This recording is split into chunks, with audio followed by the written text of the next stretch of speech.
Hi campers, I hope you're well. Welcome to day 24 of my saxophone journey. I've been learning to play the saxophone now for 24 days.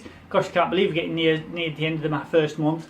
And I'm really excited again today. I wanted to share with you a kind of an aha moment that I had earlier today. And that was when I've been kind of trying to learn tunes. Obviously it's quite a struggle really, only because everything's so new. And when you're learning to play a new tune, you know, you get notes wrong, you get the timing wrong, you kind of pause while you're trying to work out what the next note should be. And so it never sounds a really nice song. Sometimes you can make it just about recognisable, which is kind of about as far as I've got so far. But I don't feel like there's a lot of emotion that's in there. It's just kind of almost like, you know, playing the notes, you know, in a school band, you know, without any kind of emotion. And one of the reasons that I chose the saxophone as an instrument to play is all of the kind of the personal feeling you can kind of put across on the saxophone. Anyway, so at the beginning, I'm kind of struggling to find that a little bit. And then earlier today, I was kind of thinking about the scales and learning my scales. So if you've watched any of my the last couple of videos, you've seen I've learned the C major scale, which is a very simple one, A minor, which is just a little bit harder, and the G major scale, which is kind of just a little bit harder as well. And the point of learning scales is that any song, or rather, most songs are written in a particular key, in a certain key. So they'll be in the key of G, for example. And what that means is that because it's in the key of G, so I'll be using the notes from the G major scale. So there's only really, you know, 8 notes that I have to worry about in that song. Obviously, it might go in octaves above and below and so on, but generally, it's kind of the 8 main keys in that scale that I have to worry about, rather than the whole range of songs. Now, if you can learn that scale really, really well, so that when you're thinking, okay, I'm playing in G major or whatever, and I'm only thinking about those keys, it kind of simplifies it. And the other thing is, and this is something that I sort of was really looking forward to being able to do.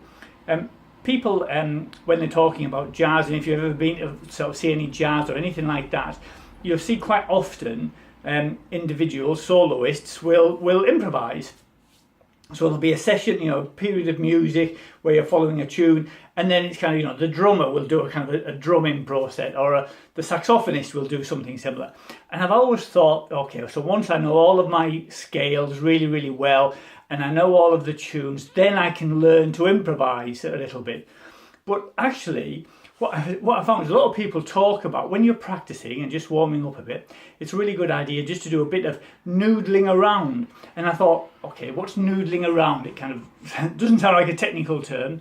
And I kind of thought it kind of feels a little bit like just improvising, but doing it in a particular scale, not just hitting, you know, random notes anywhere on the saxophone.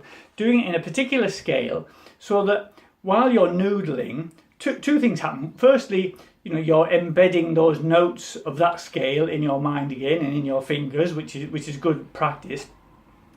But secondly, because you're just noodling around and you're not trying to play a particular song, there are no wrong notes. So you actually create a piece of music. I remember seeing a guy with a t-shirt on saying something like, "It's not a wrong note, it's jazz." And I thought it was really funny at the time. But actually, when you're creating your own music, like just improvising, within a particular key, there aren't any wrong notes because you're just noodling around. So I'm just going to give you a quick demo of what I feel that is. Obviously, this isn't a prepared bit of music or anything. So as I've just said, there are no wrong notes with this, as long as I stick within that scale, that is. Anyway, so this is just the C major scale, just because that's the kind of the one I'm kind of most familiar with at the moment.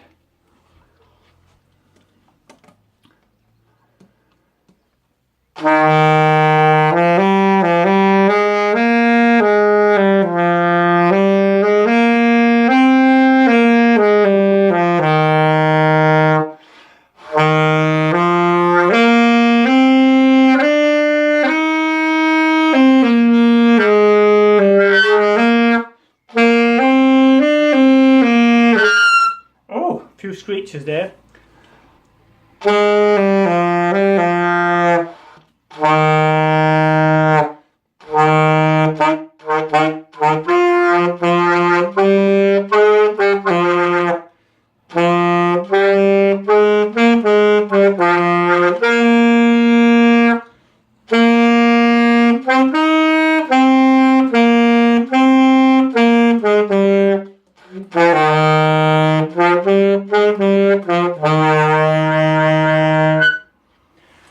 there's lots of screeches there. I think I need to get my embouchure tightened up a little bit, or maybe relaxed a bit, who knows.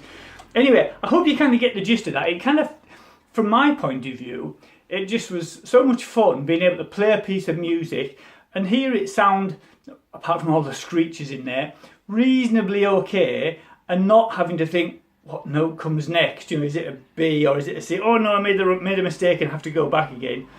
So anyway, I just thought that was really useful for obviously for any beginners.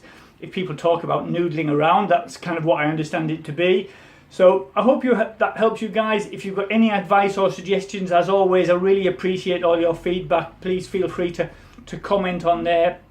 Subscribe on my YouTube channel if you want to get these notifications whenever I put these videos up. I'm trying to do one every day, just to share with you my journey. I might not manage one every single day, but I'll do my best.